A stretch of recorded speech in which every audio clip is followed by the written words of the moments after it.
ကြိုးဆိုပါရယ်ဒီဗီဒီယိုမှာ Instapay app ကိုဘယ်လိုထည့်သွင်းရမလဲဆိုတာနဲ့ရိုးရှင်းတဲ့အဆင့်အနည်းငယ်နဲ့ကိုယ်တိုင်မှတ်ပုံတင်ခြင်းကိုဘယ်လိုပြီးမြောက်အောင်လုပ်ရမလဲဆိုတာလမ်းညွှန်ပေးပါမယ်အဆင့်တက် App Store သို့မဟုတ် Google Play မှာ Instapay app ကို download လုပ်ပါထည့်သွင်းပြီးဒီနေ့ app ကိုဖွင့်ပါ Instapay e-person 8တို့ကြိုးဆိုပါသည်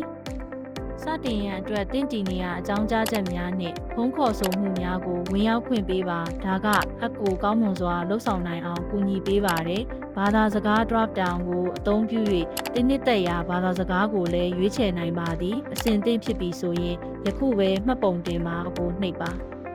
တင့်မိုဘိုင်းနံပါတ်ကိုရိုက်ထည့်ပြီးစီကံသတ်မှတ်ချက်များနှင့်ကိုရေးကိုတာမူဝါဒကိုသဘောတူပါထို့နောက်တင့်မိုဘိုင်းဖုန်းတွင်ကဏ္ဍ6လုံးပါအခါကိုရရှိမည်ဖြစ်သည်တင့်နံပါတ်ကိုအတည်ပြုရန်အကိုရိုက်ထည့်ပါတင့်ဖုန်းနံပါတ်ကိုအတည်ပြုပြီးသည်နှင့်ကိုယ်တိုင်မှတ်ပုံတင်ခြင်းလုပ်ငန်းစဉ်ကိုစတင်ရန်အဆင်သင့်ဖြစ်ပါပြီအဆင့်နှစ်တဲ့နိုင်ငံကူးလက်မှတ်သို့မဟုတ်တွင်ပါရှိသည့်အတိုင်းတင့်အမည်ကိုအတိအကျရိုက်ထည့်ပါထို့နောက်တင်ဤနိုင်ငံသားကိုရွေးချယ်ပြီးတင်ဤမှတ်ပုံတင်စာရွက်စာတမ်းအရတင်ဤမှတ်ပုံတင်မျိုးစားကိုရွေးချယ်ပါအဆင့်3ယခုတင်လိပ်စာအချက်လက်ကိုရိုက်ထည့်ပါတင့်အိမ်နံပါတ်နှင့်လမ်းမီအပါအဝင်တင်လိပ်စာအပြည့်အစုံကိုထည့်သွင်းရန်သိကြပါစေအဆင့်4တင့်အလုပ်ကိုင်သေးစိတ်အချက်လက်များကိုပေးပါတင့်အလုပ်ကိုင်ကိုရွေးချယ်ပါတင့်အလုပ်ရှင်အမည်နှင့်လစဉ်ဝင်ငွေကိုရိုက်ထည့်ပါထို့နောက်ငွေသားဘဏ်ငွေသွင်းခြင်းသို့မဟုတ် wallet ဖြင့်တင်ဤလစဉ်ဝင်ငွေကိုညီတို့ပုံမှန်ရရှိသည်ကိုရွေးချယ်ပါအဆင့်5ယခုတင်သည်မေးခွန်းတို့အချို့ကိုဖြေဆိုရပါမည်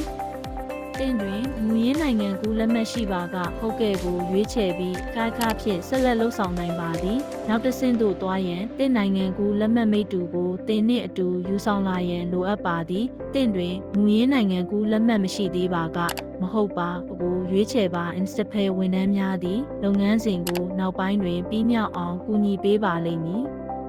မလေးရှားဘဏ်အကောင့်ရှိလားဟုတ်ကဲ့သို့မဟုတ်ဘူးကိုရွေးချယ်ပါဟုတ်ကဲ့ဆိုရင်တင့်ဘဏ်အမည်နဲ့အကောင့်နံပါတ်ကိုရိုက်ထည့်ပါဆက်လက်လှုပ်ဆောင်ခြင်းမပြုမီတင့်အသေးစိတ်အချက်လက်အားလုံးကိုဂရုတစိုက်ပြန်လည်သုံးသပ်ပြီးအရာအားလုံးမှန်ကန်ကြောင်းသိချပါစေတစ်ချိန်တင်သွင်းပြီးသည်နှင့်တင့်အချက်လက်များကိုတေးဖြတ်၍မရပါ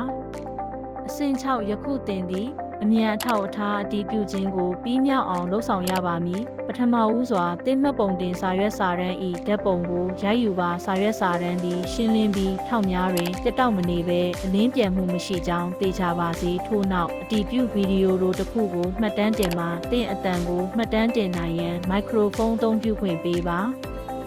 စိမ်းရောင်အမှန်ချစ်တစ်ခုပေါ်လာသည့်အထိတင့်မျက်နှာကိုဘဲဥပုံပေါင်တွင်ထားပါခေါင်းကိုပညာလှည့်ရန်ညွှန်ကြားချက်များကိုလိုက်နာပါမျက်နှာပြင်ပေါ်တွင်ကဏ္ဍသုံးလုံးကိုလည်းတင်တွေ့မြင်ရပါလိမ့်မည်ကဏ္ဍတွေကိုရှင်းရှင်းလင်းလင်းနဲ့ကြဲကြဲပြောပါကဏ္ဍတွေကိုရှင်းရှင်းလင်းလင်းနဲ့ကြဲကြဲပြောပါပြီးသွားရင်ဗီဒီယိုဖိုင်တင်မှာအဆင့်9တင်ဗီဇာကိုအလုပ်လုပ်ရန်လဲရွေးချယ်ခွင့်ရှိပါသည်ဤအဆင့်သည်ရွေးချယ်နိုင်တော့လဲတင်ဗီဇာကိုအလုပ်လုပ်ခြင်းသည်တင်ဤငွေလွှဲကန့်သက်ချက်ကိုတိုးစေနိုင်သောကြောင့်နိုင်ငံသားများအတွက်အကြံပြုထားပါသည်တင်ဗီဇာဖိုင်ကိုအလုပ်လုပ်ပြီးတင်သွင်းရန်နှိပ်ပါတာပဲဂုဏ်ယူပါရယ် Instapay ကိုယ်တိုင်မှတ်ပုံတင်ခြင်းလုပ်ငန်းစဉ်ကိုအောင်မြင်စွာပြီးမြောက်ပါပြီးတင့်ရဲ့ Instapay အကောင့်လျှောက်လွှာကိုတင်သွင်းပြီးဖြစ်ပြီးလက်ရှိမှာပြန်လည်သုံးသပ်နေပါတယ်အတည်ပြုပြီးတာနဲ့ Instapay app ကိုစတင်အသုံးပြုနိုင်ပါပြီ Instapay ကိုရွေးချယ်တဲ့အတွက်ကျေးဇူးတင်ပါတယ်